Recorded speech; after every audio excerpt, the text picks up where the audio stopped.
بسم اللہ الرحمن الرحیم۔ آپ نے انسانی جسمانی نظام کی صحت کی بقا کے لیے جس ذریعے کو اختیار فرمایا ہے، ورزش قابل تحسین ہے۔ اسلام نے جسمانی ورزش کے متعلق جو بنیادی احکام دیے ہیں وہ بہت واضح ہیں۔ اسلام سب سے پہلے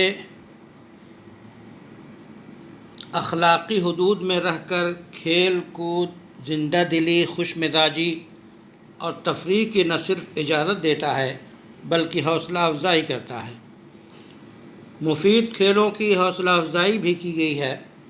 اسی طرح اسلام سستی اور کاہلی کو پسند نہیں کرتا بلکہ چستی اور خوش طبعی کو پسند کرتا ہے۔ اللہ تعالیٰ نے فرمایا، منافقین جب نماز کے لیے کھڑے ہوتے ہیں تو سستی کے ساتھ کھڑے ہوتے ہیں۔ سورہ نساء میں یہ آیت موجود ہے۔ سستی اور کاہلی، بے جا فکر مندی اتنی ناپسندیدہ چیز ہے کہ رسول اللہ صلی اللہ علیہ وسلم نے ان امور سے پناہ مانگی گئی ہے۔ اسلام میں پاک اور بامقصد ورزش اور کھیل کود کو جائز قرار دیا گیا ہے، بلکہ ایسی ورزش اور کھیلوں کی ترغیب دی گئی ہے۔ اسی طرح جسمانی اور غیر جسمانی قوت کے حصول کی دعوت بھی دی گئی ہے۔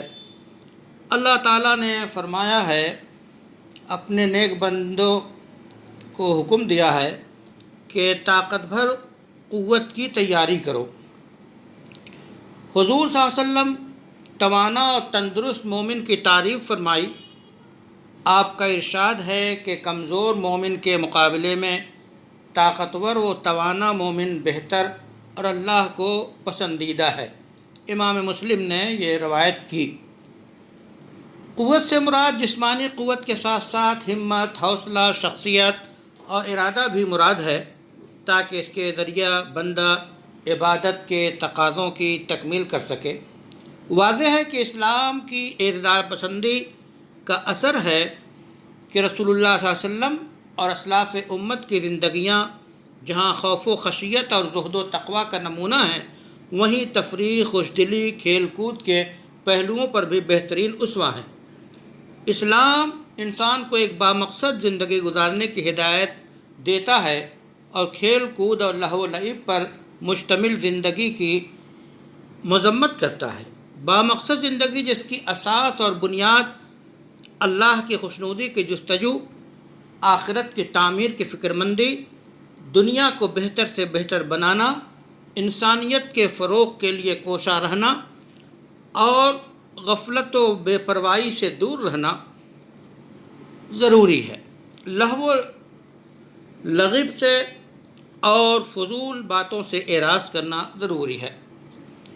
شریعت کی روشنی میں جو رائج کھیل ہیں جن کو مستحب اور پسندیدہ ہیں، ان میں سے بہت سے اہم چیز نشانہ بازی ہے۔ اب نشانہ بازی چاہے تیر کے ذریعہ ہو، نیزے کے ذریعہ ہو، بندوق اور پستول کے ذریعہ ہو، آج کے دور میں جو مزید ہتھیار بنائے گئے ہیں ان کے ذریعہ ہو، اور قیامت تک کے ہتھیار کو نشانے پہ لگانے کا فن آنا چاہیے، اور وہ مشق سے ہوتا ہے۔ رسول اللہ صلی اللہ علیہ وسلم نے باقاعدہ ترغیب دی ہے کہ انسان اپنی ذاتی دفاع اور ملکی دفاع کے لیے ایسے کھیل اور ایسی ورزشیں کرے جو انسان کو چست رکھے، پھرتی، اعصاب کی مضبوطی، نظر کی تیزی جس کا ذریعہ بنے، تاکہ وہ خود اپنی اور اپنے وطن کی اور انسانیت کی حفاظت کر سکے۔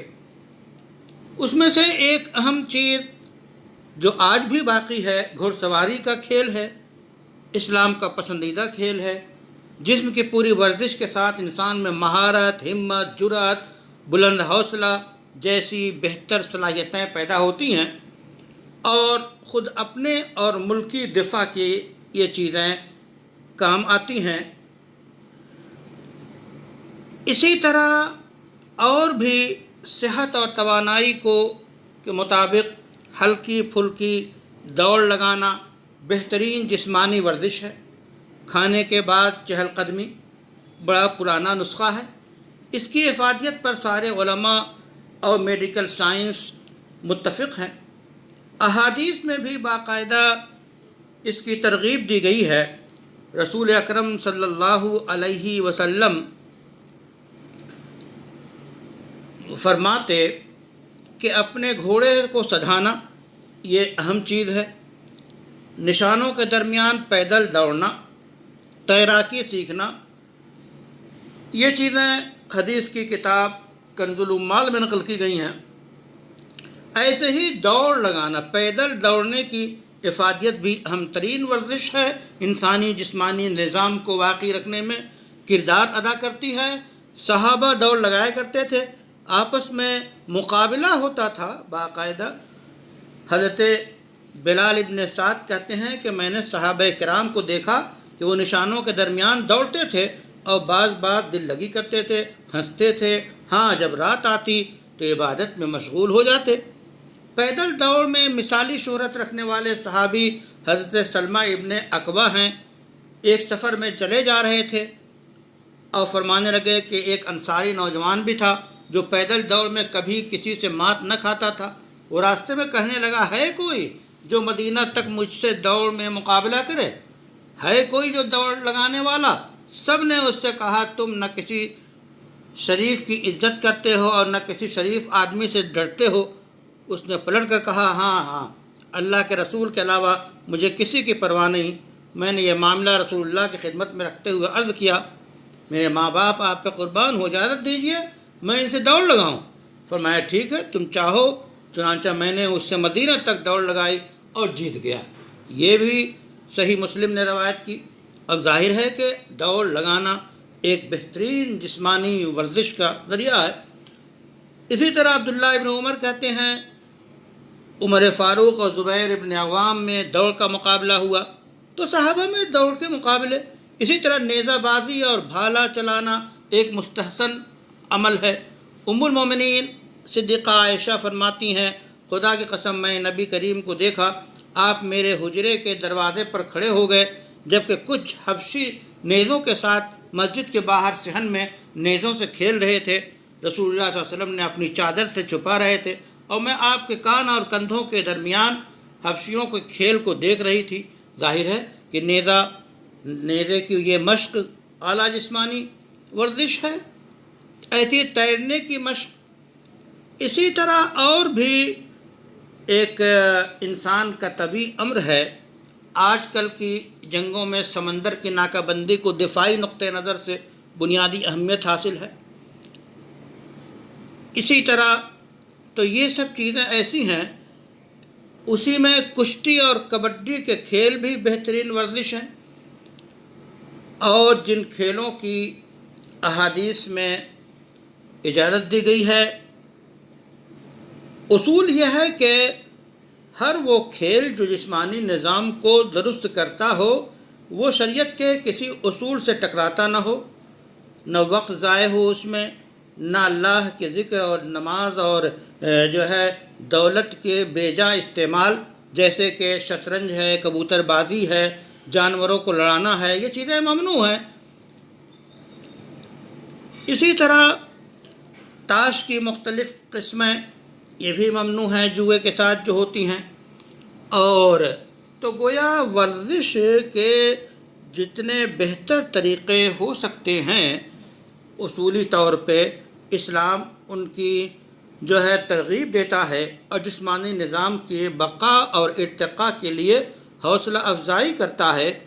خود حضور اکرم صلی اللہ علیہ وسلم نے ایسا نمونہ پیش کیا کہ ام المومنین سیدہ عائشہ رضی اللہ تعالی عنہا کے ساتھ زندگی میں 2 بار دوڑ کا مقابلہ کیا۔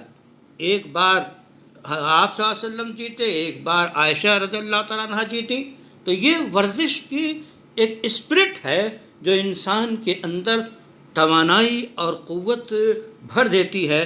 اس لیے ہر وہ ورزش جو اصولی اعتبار سے اسلام کے کسی خاص اصول سے ٹکراتی نہ ہو اس کی ترغیب کی جائے گی، حوصلہ افزائی کی جائے گی۔ البتہ ایک بات یاد رہے، ورزش کے مقابلے میں ایک لفظ استعمال ہوتا ہے یوگا۔ یہ کہہ دینا کہ یوگا اور ورزش دونوں ایک چیز ہے، یہ درست نہیں ہے۔ ورزش آپ جانتے ہیں، لیکن یوگا لفظ کے اندر گویا دومالائیت کا ایک تصور پنہا ہے۔ اس واسطے وہ یوگا جو شرک پہ اور شرک سے بو پہ مبنی ہے، اس سے گریز ضروری ہے، احتراز ضروری ہے۔ ان اصولوں کے ساتھ ہمیں امید ہے کہ آپ اپنے کام کو جاری رکھیں گے اور انسانی جسمانی نظام کو ورزش کے ذریعہ اوج کمال تک پہنچائیں گے۔ محمد ارشد فاروقی، چیئرمین فتویٰ آن موبائل سروس، دیوبند۔